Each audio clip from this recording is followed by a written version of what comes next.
আপনারা দেখতে পাচ্ছেন একটি ভয়াবহ সড়ক দুর্ঘটনা।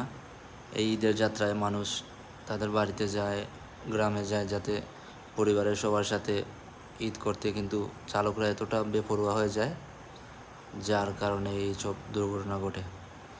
চালকরা বেশি টাকা ইনকাম করতে গিয়ে দ্রুত যাওয়ার জন্য তারা অতিরিক্ত স্পিড দিয়ে চলে যায়, কিন্তু তারা সেই বাসগুলা কন্ট্রোল করতে পারে না, পরে গিয়ে দুর্ঘটনা ঘটে। এই একটি দুর্ঘটনা, এটি হচ্ছে গিয়ে ঢাকা সিলেট হাইওয়ে সৈয়দপুর এবং আশকান্দির মধ্যখানে পড়ছে এই জায়গাটা।